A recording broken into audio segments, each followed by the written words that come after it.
This is episode 55 with Klyn Elsbury. Welcome to the Quarter Life Comeback Podcast, the show that empowers you to become the hero of your life's journey. With your host, Brian Tier.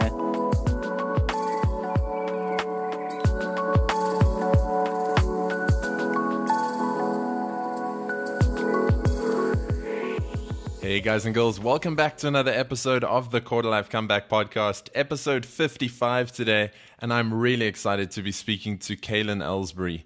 Now, Klyn is an entrepreneur, author, and speaker, but his story goes much, much deeper than that. Growing up with cystic fibrosis, Klyn was given a life expectancy of just 14 years, but that didn't stop her from starting her own business. Then, after being forced to quit her career due to numerous hospitalizations, Klyn was confined to a wheelchair with her lung function plummeting below 40%. After 2 weeks in hospital, she decided to set off on a 6-week road trip across the United States to visit friends and family she wasn't sure she would ever see again. Klyn then started interviewing successful entrepreneurs and athletes to find out what set them apart from the rest of us. She subsequently turned her findings into a book where she draws a parallel between what it means to live as if every day is your last and what it means to create a highly impactful legacy. In this episode, you're going to learn what it's really like to live each day as if it's your last, how to balance a long-term vision with living in the moment, Klyn's unconventional approach to goal setting, 3 important habits to adopt in your 20s, how to know when it's time to quit a goal, and Klyn's definition of success. As always, you can get the links and resources we mentioned in this episode at briantier.com/055. But for now, let's go hang out with Klyn.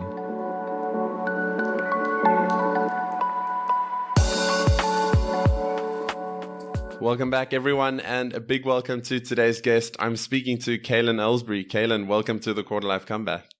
Why, hi, thank you for having me. Yeah, I'm really excited to be speaking to you today. I think it's such an important message. And before the recording, we were chatting about how many people say what we're going to discuss today, which I'll get into a sec. But I'm not sure how many people are actually living it. So that's why I'm really, really excited to be speaking to you. But before we get into all of that, why don't you tell us a bit about what you're all about and your quarter life story? Yeah, the backstory is in 2014. I was in my mid-20s, and after being forced to quit my professional recruiting career due to excessive hospitalizations because of cystic fibrosis, I was come to the realization I had 40% of my lung function, and I started to realize that maybe I will not make it to live to see 30 years old. And I set off on a road trip going back through everywhere that I've ever lived. I've moved around a lot as a child just to see the friends and family in the event that this was my last time. And it was on that trip that I was really inspired to write a book to find out what it was that made people keep going and keep pushing. And I started thinking about successful entrepreneurs and business mavens that one day, if I ever did get to see 30, that I could interview and find out, what it was about them that made them keep going in their darkest moments of starting a company. Because for a lot of people, a company is their life. And I wanted to really get in the minds of these people. So I set out on this road trip. And within 2 years of that road trip, I wrote a book that's now become a bestseller, where I interviewed people like the co-founder of Netflix, Boomer Esiason, Sharon Lecter. And I found that we really all have that common connection to how valuable our life is and what drives us, what motivates us, and essentially what habits we have that make our lives either successful or not as enriching as we wanted. Mm-hmm. Yeah, and I'd love to get into some of those a little later on. But just rewinding a little bit, were you actually given a life expectancy when you were younger, or was it kind of like an informal knowing that like things might not be too great? Yeah, so I do have there's 1,800 strands of cystic fibrosis, and everybody's life expectancy is different, but I know when I was born, it was 14 years old, and it does steadily rise every year, but I've grown up in a time with this disease where science and technology, they've really caught pace, but unfortunately for way too many, right now, the median, I think, is 23 years old. And so I've watched way too many friends die from this disease. And I just naturally thought, you know, if everyone around me is dead, my turn must be next, especially with 40% of my lung function and in a wheelchair. So it just seemed natural to me that I was just about due. Hmm. Yeah, what goes through your head when you're told like you have a life expectancy and that you're probably going to die at a certain age? I mean, I don't know. That's a very good question, by the way. I've never been asked that. But what really does, I think, looking back, is you want to be sad, but at the same time, you kind of start to appreciate just how valuable everyday choices can be. And then you also really start to realize that nothing is finite other than the fact that death will eventually come. But there's so many things you can do in your life to change that life expectancy. And there's so many stories out there of people who have successfully done it. And medicine, science, technology, all of that stuff does absolutely play a very particular part to it. But it's very interesting to me just how taking and interpreting that information can really have a different outcome for some people versus others. Yeah, it's super powerful. And I've heard a couple of stories of people who've, they've been told they have. In fact, one of my dad's friends, this happened to him. He got told he had 6 months to live. So he started doing everything he'd always wanted to do in his life, and he never passed away. Yeah. And in extreme cases, people have spent all their money and then ended up not dying, which is not a great place to be in, but better than dying, I suppose. Yeah. So, this kind of brings us to what we spoke about before the recording. And I said to you that we hear all the time that, live each day as if it's your last and that kind of thing. But I do get the feeling that it's said way more than it's actually done. And for someone that, who was told they had a certain age to live until, what does it really mean to live as if every day could be your last? Like, how does that actually look or feel on a day-to-day level? Yeah, so I have this catchphrase that I'm toying with. It's live as if your life depended on it. And what that essentially means is along the lines of living as if every day is your last is, let's just say, hypothetically, tomorrow, or to this morning, I apologize, you're getting your coffee and the phone rings and the doctor tells you, hey, Brian, you've got to get to the hospital immediately. Your test results came back. And you don't actually know if you're going to go back home. You could very well leave the hospital through the morgue. And when you're fit with that last minute realization that, up until that moment where you got your cup of coffee in your hand, you don't get another play at it. That's all there is. Are you actually living as if your life depended on it? Are you running your relationships, your friendships in a manner that if you did get that call, you'd be content with what that situation has led up to? Do you have any unresolved issues that you haven't thought about when you think of your business or your career? Are you really in a situation where if you died, you would not regret the choices you've made for how you spend 8 hours a day? It's all of that stuff encompassed and rolled up into one is, did you live as if your life depended on it? Yeah, I have I think it's Steve Jobs' quote next to my bathroom mirror, which says, like, if today was the last day of your life, would you want to be doing what you're about to do today? And Ooh. My girlfriend kind of called me out on it, and she was like, how can you actually say that, you wouldn't be going to work if you knew this was your last day? Which kind of brings me to the question of, like, how do you balance having long-term goals and like building for the long term versus living in the moment?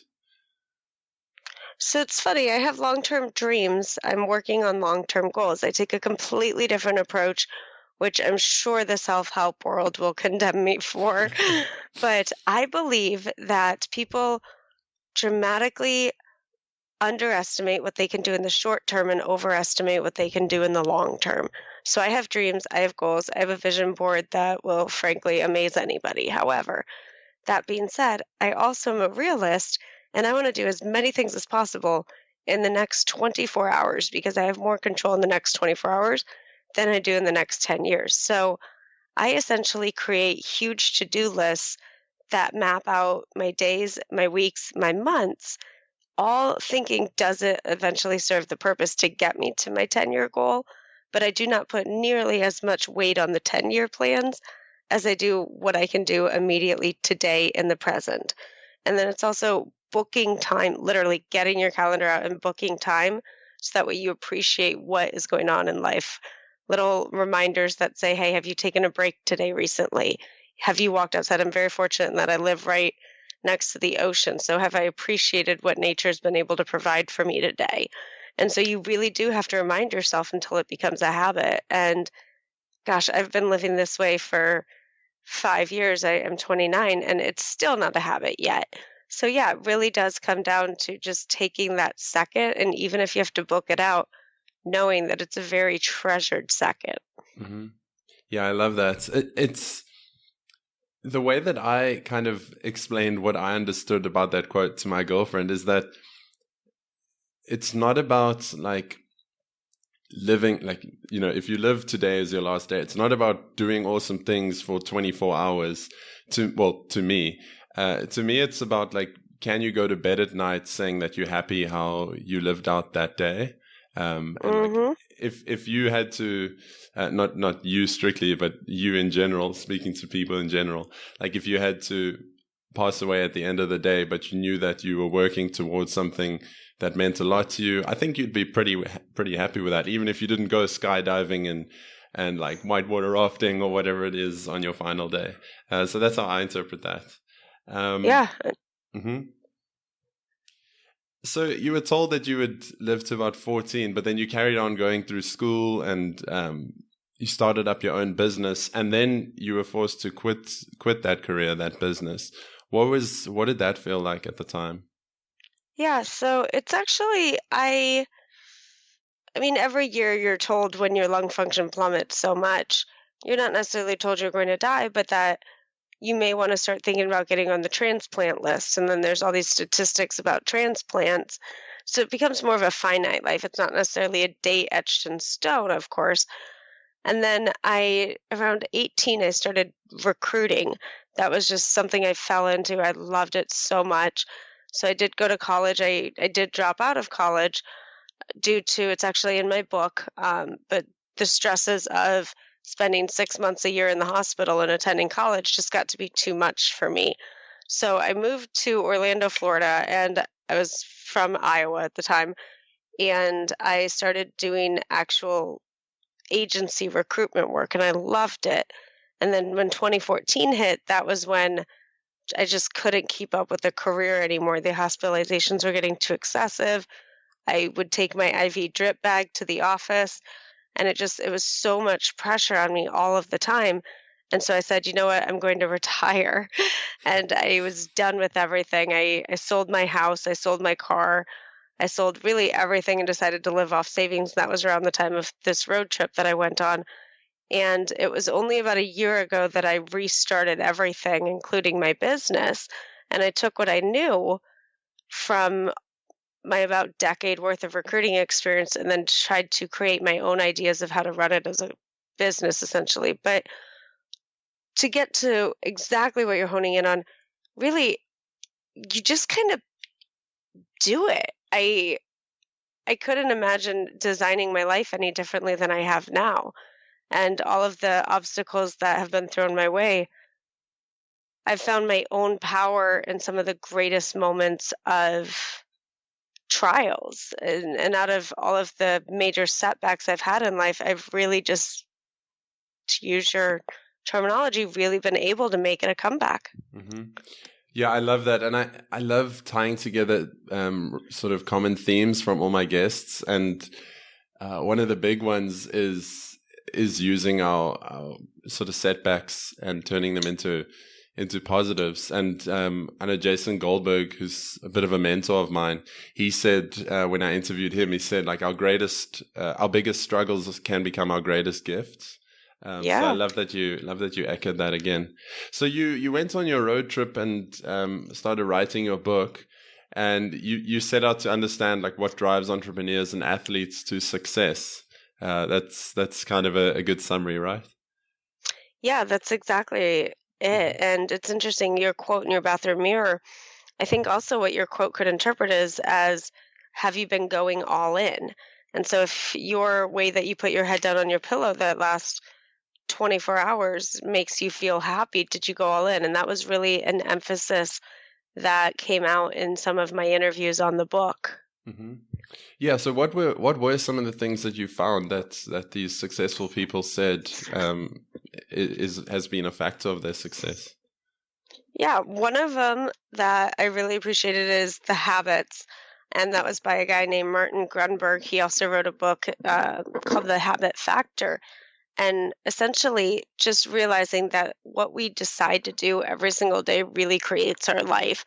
Because on this surface, yeah, of course that makes sense, but when you dive deep, how does the choices like having a coffee versus a green tea really affect you in the long run? So it was just kind of seeing how a very successful man has made that I can't talk, has made that, oh my goodness, has made that interpretation of it and how that's helped him in his life. And he's actually had success with that. Mm-hmm. So vice versa, when I think about everything that I do throughout the day, you really do choose if you want to be successful or not. And so that was a key thing for me. And then also, in addition, like I mentioned, going all in, that was Boomer Esiason's message to me. And it's essentially, if you do not feel you can attack something with 100% of your energy, it's probably not something that you should be focusing a lot of your time on. For him and his team, when they do their commentating, he says, if you guys can't play full out and be present in the moment and really contribute your ideas, maybe it's not the day for you, or maybe you're not in the right career. So if you don't feel energized to go full out, you may be wasting your time. And so that type of messaging really resonated with me. Mm-hmm. There's a couple of things that the first one is I can hear people now banging on their tables like, if this is my last day to live, I'm having my coffee, damn it. And then you mentioned habits. What would be, from what you found writing your book, what would be, let's say, like three really important habits for people in their 20s to start adopting? I always shy away from giving too much advice. I'd rather just say, what's worked for me, because everybody's situation is so different. And the last thing I would want is one of your readers to be like, well, I tried that and it didn't work for me. Yeah, I don't know your whole story. I apologize. So what I would say is the best advice for habits that I've ever had is lead from your heart. That's mine. I really, truly believe that in everything I do, there has to be just this, even it can be the faintest little light, but it has to come from the heart. And I have to uncover my why behind why I'm doing something to really feel like I'm going to contribute to it. I think the other one for me is I'm very appreciative. So when somebody does anything or says something, and it can be as simple as opening a door, it can be just a gesture. It can be smiling on the street. Just take the second to appreciate somebody else's kindness. And sometimes it's really funny. Sometimes I'll even comment on it.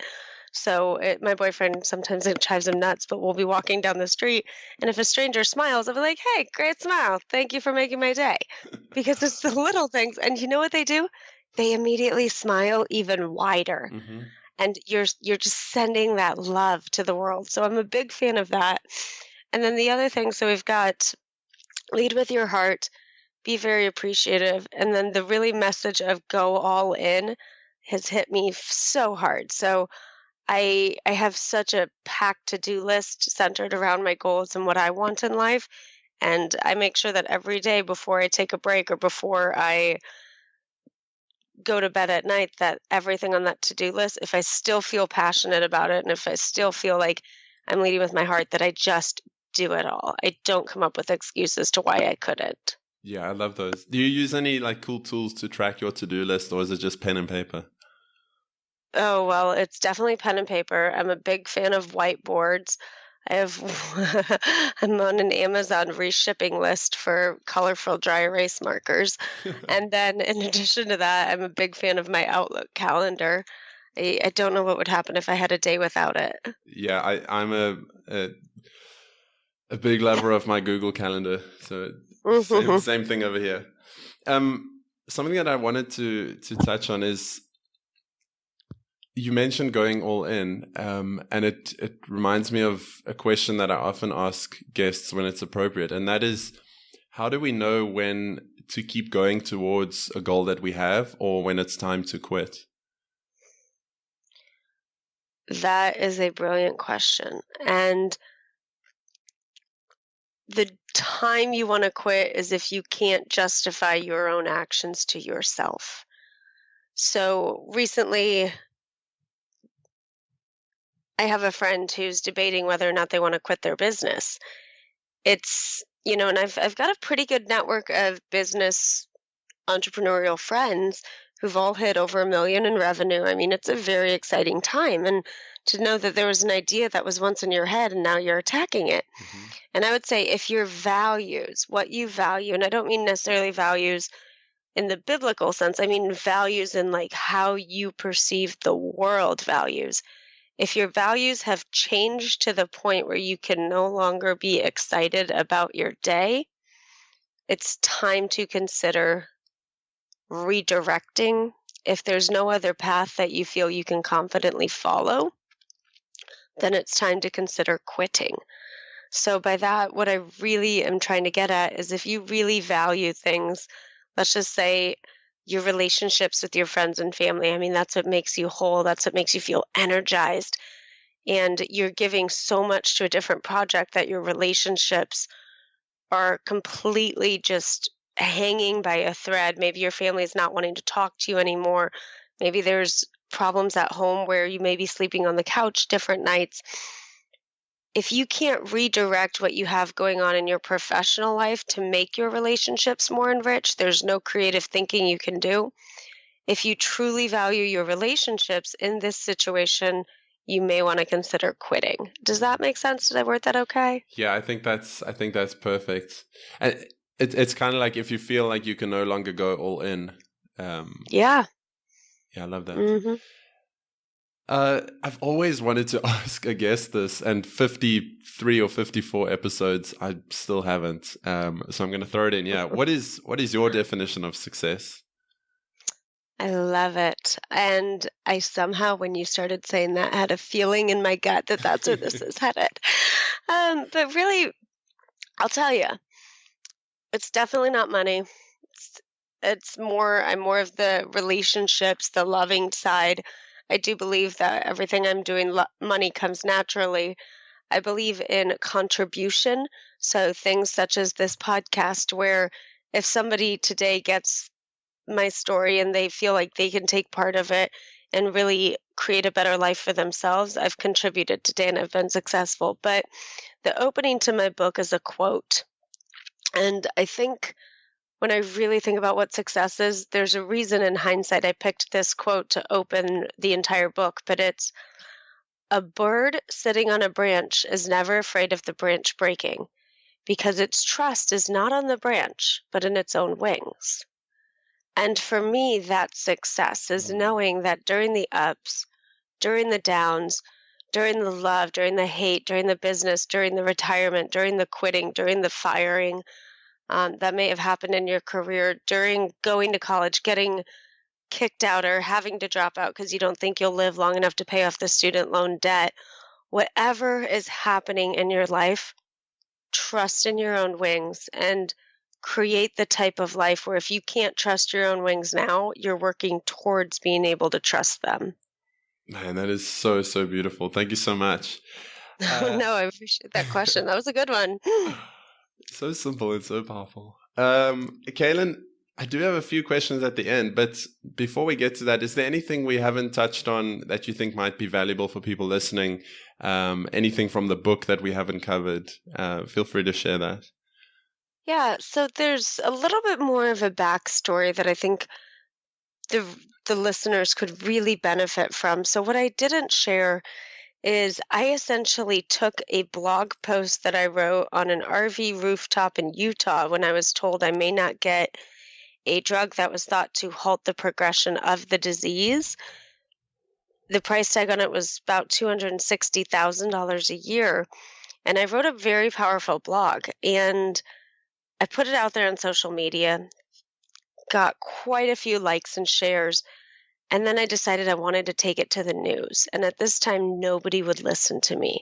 And I'm sure a lot of you guys listening, you've been there when nobody's listening to you, or you have an idea, you have a concept. And it just feels like there's so much facing you that is preventing you from getting to where you want to go. But through perseverance and through some of the messages that we've talked about today, Brian, I actually took that same article and landed on NBC Nightly News with Lester Holt and was able to get that drug approved for over 900 patients in California on their insurance program, so it was affordable.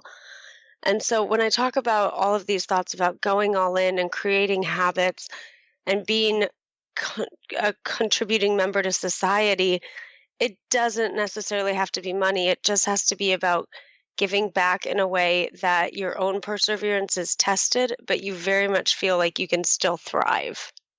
Oh, that is so, so amazing. Yeah, man, that's and it's so cool how, it started off how you couldn't get the medication, and then it became something so much bigger than just you, and how, other people benefited from you speaking up and doing something about it. Yeah. I do want to be mindful of the time, Kaylin, but I've got some sort of quick fire questions at the end here. The first one is, what do you wish you'd been told in your 20s? Well, earlier in your 20s. You're still in your 20s. What do I wish I'd have been told? The only limits you have in life you put on yourself. What is the greatest opportunity for quarter lifers today? Technology. Mm-hmm. I think we spend so much time on social media instead of using social media. I think there's an abundance. If you want to read a book, Page Turner, Peter Diamandis' Abundance, if you realize some of the things going on in our culture, we are living in the greatest time, and just use some of that information. Mm-hmm.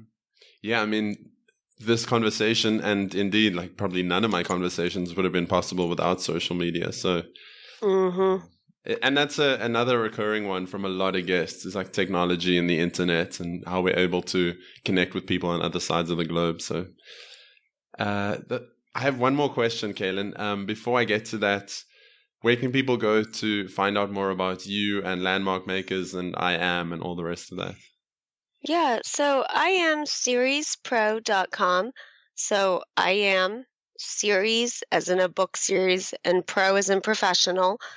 We are working on some website edits, so just be patient with us if you go today. You might want to set a calendar invite, but you can definitely subscribe, put in your email address, and we'll be sending you guys free tips, free quotes, free excerpts from the book. I think we've got a couple chapters that we give out about once a month, just to kind of keep people's lives front of their own minds, if you will. And I think that would be the best website. I mean, you can go to landmarkmakers.com, but that's the recruiting side of what I do, not necessarily the book side and all of the inspiration and some of the interviews. And I think the most value to you guys for freebies is definitely on the imseriespro.com website. Cool. And I'll link up all of that in the show notes so people can easily go and find it and find you. Where do you hang out most on social media? I am a LinkedIn girl. Oh, that's new. So, yeah, I know that's the weirdest thing on the planet. So, but you're all welcome to connect with me. My goal this year is to have 30,000 connections. Not quite there yet, but just through recruiting, LinkedIn is where it's at for me. And all of my brand awareness has just spiraled from LinkedIn, which is completely different. I know I'm supposed to say Twitter or Facebook, but I haven't hit my stride on those platforms yet. No, but I love that because, like, in online business stuff, it's always, go where your audience or where your people are hanging out. And obviously for you, that's there. So yeah, no problem about that. And I'll go make sure I send an invite right now, so we can get you closer to that 30,000. Klyn, before I get to the final question, I just want to take a second to acknowledge you for coming on today and sharing your amazing story. I think it's incredible how, being told a life expectancy, you chose to see it as a positive and not become all depressed that you had a certain number of days to live, which we all do anyway. But you've used it to really help other people, whether that was getting the drug, or just inspiring people to go all in and to work towards something bigger. So I just want to acknowledge you for that. And the final question that I have is, what one thing can listeners do this week to start creating their own quarter life comeback?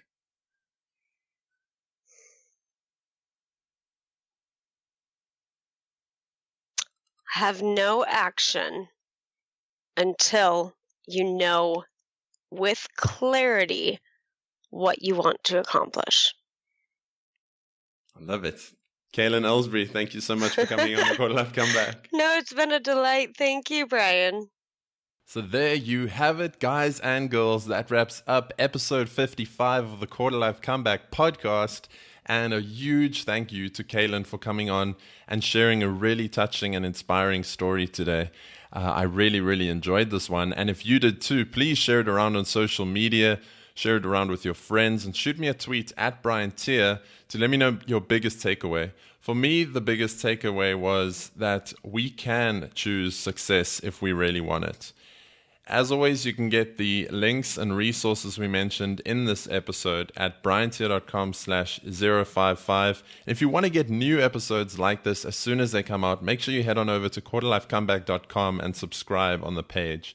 Thanks once again for joining me this week, and until next time, keep creating your quarter life comeback.